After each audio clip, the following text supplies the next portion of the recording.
All right, so today we're going to dive into some pretty intense stuff. Buckle up. Yeah, buckle up is right. Yeah.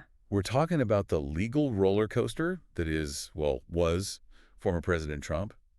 It seems like everybody's talking about it. You know, we got news articles, court documents, Oh, yeah. social media is blowing up, people are arguing, and it's all because he was reelected Right. after facing federal charges. I mean, it's unheard of, right? A former president indicted? Exactly. And then wins the election again.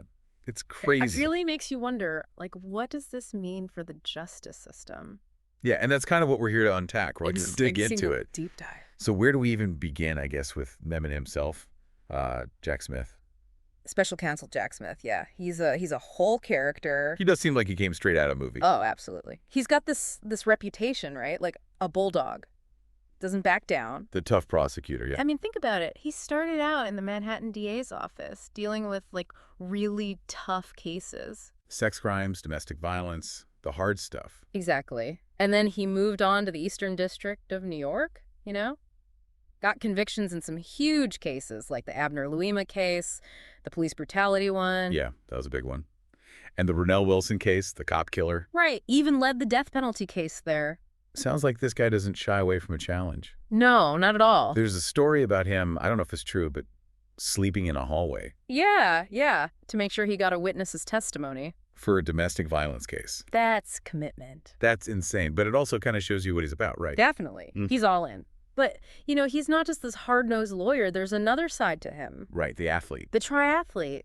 And not just any triathlete. We're talking Ironman competitions. That's crazy. Like, you picture this tough prosecutor in the courtroom, but then he's out there pushing his physical limits. Yeah, two sides of the same coin. Absolutely. So how does a triathlete, Ironman lawyer, end up investigating a former president? Well, he gets appointed as special counsel, right, to investigate Trump. And this was a huge deal. Like, nobody had ever done this before. Uncharted territory? Exactly. And then, boom, Trump gets hit with not one, but two federal indictments. Two. Okay, let's break those down. So the first one that drops in June of 2023, this is all about classified documents. Right. Taking them to Mar-a-Lago. Yeah, he's accused of taking these documents from the White House to Mar-a-Lago and then, like, trying to stop the government from getting them back. And then the FBI searched Mar-a-Lago, right? Yeah, and that was a huge, huge deal. Trump and his people were saying it was all political, a witch hunt. But the Justice Department was like, nope, we've got evidence. They said they had reason to believe a crime had happened. So what about indictment number 2? That one hits in August 2023, and it's all about the election. 2020. Yeah, the 2020 election. This indictment was basically saying that Trump was part of a big conspiracy to overturn the election results. Wow, that's heavy stuff. Yeah. And it all led up to January 6th. Right, culminating in that attack on the Capitol. It was crazy. I mean, we all remember watching that unfold. It was unprecedented, like a former president facing criminal charges. It had never happened before. These weren't just accusations either, right? Oh, no, this was the real deal. A grand jury looked at all the evidence, all the stuff that Smith's team put together, and they said, yep, there's enough here to go to trial. So, did it? Did it go straight to trial? Not so fast. I mean, right off the bat, these cases got bogged down in legal challenges and delays. Makes sense. I mean, it's a former president and things are going to get complicated. This was like uncharted legal waters. And then you had the politics of it all. Yeah, it was all over the news. Everybody had an opinion. And then, of course, you had the judges, particularly the conservative ones, especially on the Supreme Court. Some of their rulings, they really threw a wrench into things. Like what? What kind of rulings? Well, there was that big Supreme Court ruling on presidential immunity. They basically said that a president's conversations with the attorney general, like all of them, they're totally off limits, can't be used in a prosecution. Wow, so that must have made things hard for Smith's team. Oh, for sure.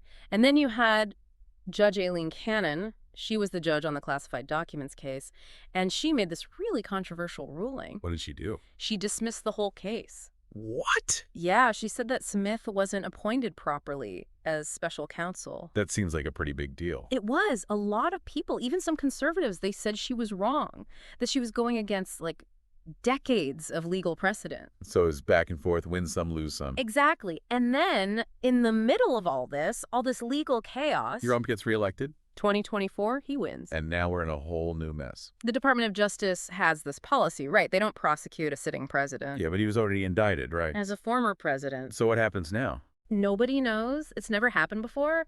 This policy, it's never been tested in court. So nobody really knows how it would play out in this situation. It's like a constitutional crisis waiting to happen. Oh, for sure.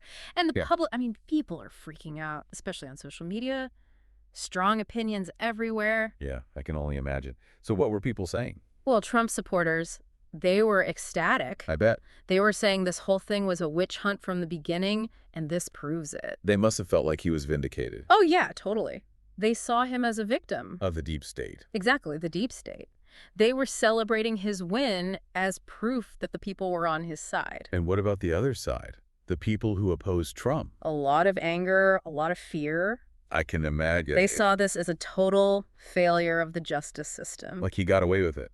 They were worried about what this meant for the country, for the future. Yeah, like what kind of message does this send? Exactly. So where do we go from here? What happens to the cases? Yeah. What does Jack Smith do? Well, that's a story for part 2 of our deep dive. So we're left with this situation, a re-elected president facing these serious charges, and the DOJ just doesn't know what to do.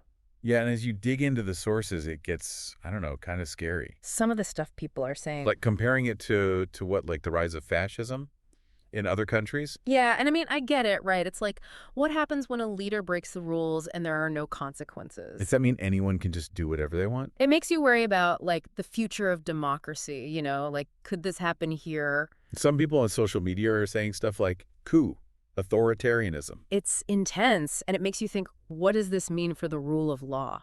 Yeah, it feels like people are losing faith in the system. Like there's this idea of a two-tiered justice system, one for the powerful, one for everyone else. A lot of the sources are saying, look, if this was anyone else, they'd be in jail. But because it's Trump, because he's powerful. He gets a free pass. And that's a dangerous precedent. It makes you wonder, what's the point of laws if they don't apply to everyone? That's the worry, right? That this could happen again, that any leader could just do whatever they want. And get away with it. And that erodes trust. It undermines the whole system. So this isn't just about Trump anymore. It's bigger than that. It's about the foundation of our democracy. It's about accountability. So how do we hold someone like Trump accountable then? If not through the legal system? Well, I mean, in a democracy, it's ultimately up to the people.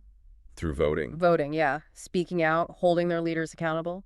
But what if people don't believe he did anything wrong? Right. That's the challenge we're facing, this deep polarization. People are getting their news from different places. Living in different realities almost. Exactly. And so you have people celebrating this dismissal as a victory. And others are terrified. It shows how divided we are. Feels like a huge obstacle to overcome. It is, but we have to try. For the sake of our democracy. We have to find a way to talk to each other, to rebuild trust. To find common ground. Otherwise, it's just going to keep getting worse. So what happened to the cases? What did Jack Smith do? He dropped all the charges. He just dropped them. He said it wasn't about the evidence, it was about the DOJ policy. That they can't prosecute a sitting president. Right. So because Trump won the election, he was off the hook.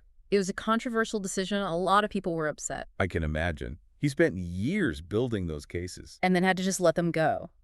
It's like the system failed. In a way, it did. It exposed the flaws. Cracks in the foundation. And it highlighted this tension between the power of the presidency and the need for accountability. So let's get into the reactions. We talked about how people felt in general. But what were Trump's supporters specifically saying? They felt vindicated, like this proved that the whole thing was a witch hunt from the start. They kept saying that witch hunt. Yeah, they saw Trump as a victim of the deep state. That shadowy group that's always out to get him. And they saw his re-election as proof that the people agreed with them.